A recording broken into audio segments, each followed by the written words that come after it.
একেবারে নতুন একটা ব্যাগ নিয়ে চলে এসেছি। অনেকদিন থেকে এই ব্যাগগুলো করার কথা ছিল, কিন্তু জিনিসপত্র না থাকার কারণে আমি তৈরি করতে পারছিলাম না। আমার চ্যানেল যদি একটু ভিজিট করে দেখেন, যারা নতুন বন্ধু, তাহলে দেখবেন চ্যানেলে অনেক গোলাপ ফুলের ব্যাগ রয়েছে। এর আগে গোলাপ ফুলগুলো আমি হাতে বানিয়ে নিতাম, নিয়ে ব্যবহার করতাম। এখন যেহেতু কাজের চাপ বেড়ে গেছে, নিজে হাতে গোলাপগুলো বানানোর একটু অসুবিধা হচ্ছে। গোলাপ ফুল বানানোটা বেশ সময় সাপেক্ষ ছিল, কারণ আমার কাছে তখন হটগাম ছিল না।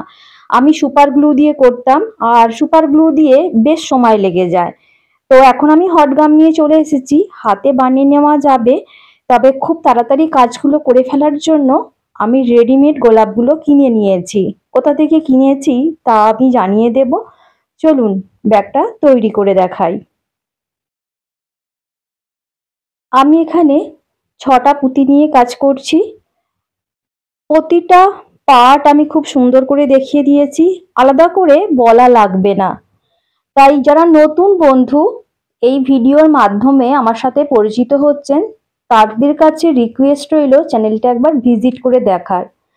সেখানে পুঁতির ব্যাগ ছাড়াও আরো অনেক কিছু টিউটোরিয়াল রয়েছে, এবং পুঁতির ব্যাগের সমস্ত জিনিসপত্র কোথায় পাওয়া যাবে তাও বলা আছে। আশা করছি আপনাদের ভালো লাগবে।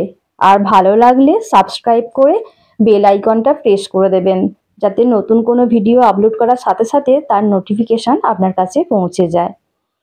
আমি এখানে ফুলগুলো কয়েকটা করে নিয়েছি কথা বলতে বলতে। দেখতেই পাচ্ছেন দুদিকের সুতোয় আমি পুঁতিগুলো নিয়ে নিচ্ছি।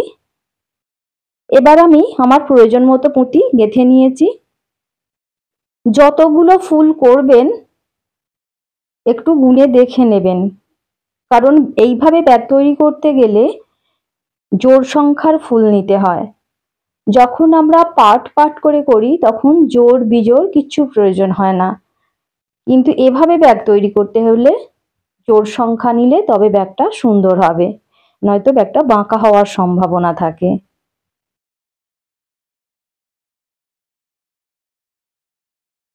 এবার যদি পুরো রাউন্ডটা গুনে দেখেন, তাহলে দেখবেন জোড় সংখ্যার ফুল রয়েছে, 22টা ফুল রয়েছে। এবার আমি দুটো ফুল থেকে দুটো পুঁতি কমন নিচ্ছি। একই ফুল থেকে দুটো পুঁতি কমন নিয়েও করা যাবে, তার ডিজাইন আলাদা হবে আর এর ডিজাইন আলাদা হবে।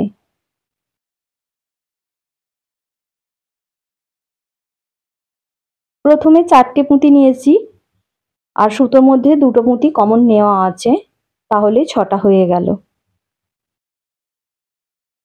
এবার দেখুন ক্রস সুতোয় একটা পুঁতি রয়ে গেছে, দুটো পুঁতি আমি কমন নেব, 3টে হয়ে গেল।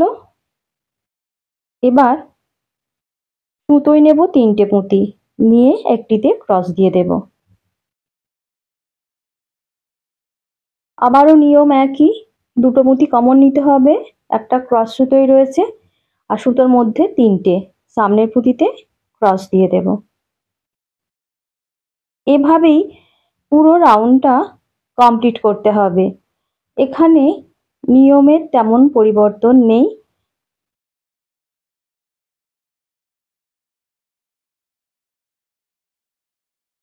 এই অংশটা আমি স্কিপ করে নিচ্ছি। রাউন্ডটা কমপ্লিট হয়ে গেছে প্রায়। একটা ফুল আমি বাদ রেখেছি আপনাদের দেখিয়ে দেওয়ার জন্য। দুটো প্রান্তকে জোড়ার জন্য অপোজিট প্রান্তের ফুল থেকে একটা পুঁতি এক্সট্রা কমন নিতে হয়। এবার আমি সুতোর মধ্যে দুটো পুঁতি নিচ্ছি, কারণ এক্সট্রা একটা পুঁতি নেওয়ার কারণে সুতোর মধ্যে 4টে পুঁতি রয়ে গেছে। প্রত্যেকটা রাউন্ডের শেষে এইভাবে গিঁট দিয়ে দেবেন, তাহলে যত পর্যন্ত কাজটা হয়েছে সেটা সিকিওর থাকবে। এবার নেক্সট রাউন্ডে চলে যাব। নিয়ম একই, দুটো ফুল থেকে দুটো পুঁতি কমন নেব, আর সুতোর মধ্যে নেব 4টে পুঁতি।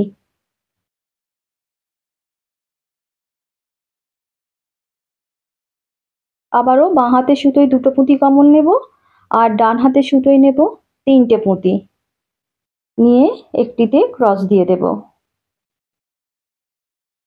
এভাবে পুরো রাউন্ডটা কমপ্লিট করে নিতে হবে। দেখুন কমপ্লিট হয়ে গেছে।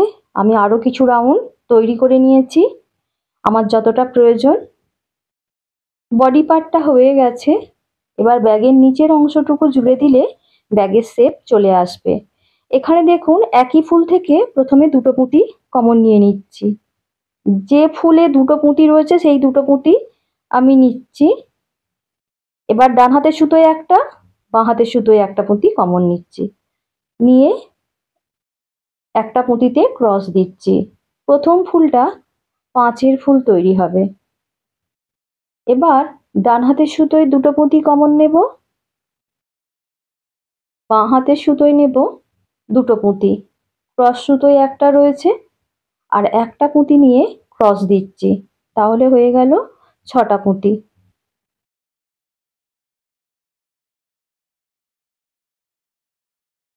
অর্থাৎ প্রথম ফুলটা 5-এর পুঁতিতে হলেও দ্বিতীয় ফুলটা 6-এর।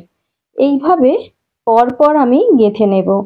দুদিক থেকে দুটো করে পুঁতি কমন নেব আর একটা পুঁতিতে ক্রস দিয়ে দেব। এখানেও নিয়মের আর কোনো ব্যতিক্রম নেই, শেষ পর্যন্ত পৌঁছতে হবে আপনাকে। এই পর্যন্ত আর কোনো নিয়মের পরিবর্তন হবে না। নিচের অংশটা তৈরি হয়ে গেছে, ব্যাগের শেপ চলে এসেছে। কয়েন পার্স হিসাবে এভাবেও কিন্তু ব্যবহার করা যাবে চেন বসিয়ে নিয়ে। আমি এখানে অ্যাক্রিলিক শিট জুড়ে দিচ্ছি, কাপড়ও জুড়ে দেওয়া যায়, চাইলে কাপড়ও জুড়ে দিতে পারেন। অ্যাক্রিলিক শিট দিয়ে ব্যাগগুলো দেখতে বেশি সুন্দর হয়, পুঁতি যেমন থাকে তেমনই বাইরে থেকে দেখা যায়।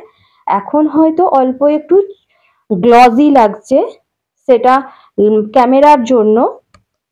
যখন ব্যবহার করবেন তখন ওই অ্যাক্রিলিক শিটটা অনেক বেশি ব্যাগটাকে সুন্দর করে তুলবে। এবার আমি গোলাপ ফুলটা অ্যাটাচ করে দেব। চাইলে কেউ আগেও গোলাপ ফুলটা অ্যাটাচ করে নিতে পারেন। আমি চেনটা বসিয়ে নিয়ে জুড়েছি, আমার অসুবিধা হয় না এতে। দেখুন জোড়া হয়ে গেছে। এবার আমি ব্যাগের হ্যান্ডেলটাও জুড়ে নেব। এখানে চেন দিয়ে দিয়েছি তাই আলাদা করে আর দেখিয়ে দিচ্ছি না। পুঁতি দিয়েও কিভাবে হ্যান্ডেল তৈরি করতে হয় তার অনেক ভিডিও আমার চ্যানেলে রয়েছে। চ্যানেলে গিয়ে একটু চেক করলেই আপনারা সেই ভিডিওগুলো পেয়ে যাবেন। সেখান থেকে কয়েকটা ভিডিও আমি ডেসক্রিপশন বক্সে শেয়ার করে দেব, আপনারা সেখান থেকেও দেখে নিতে পারবেন। আর অ্যাক্রিলিক শিট যার কাছে থাকবে না সে কাপড় দিয়েও জুড়ে দিতে পারবেন। অ্যাক্রিলিক শিটগুলো পাওয়া অনেক বেশি সুবিধার, কাজ করতেও অনেক সুবিধা হয়। এগুলো বই খাতার দোকানে পাওয়া যায়। আর যদি আমি কাপড় জুড়ি সেখানে ফোম জুড়তে হবে, আর যদি ফোম না জুড়ি তাহলে 60 mm সুতোয় গাঁথতে হবে। আমি কিন্তু এখানে 40 mm সুতোতেই কাজটা করে নিয়েছি, যেহেতু অ্যাক্রিলিক শিট আমি এখানে জুড়ে দেব।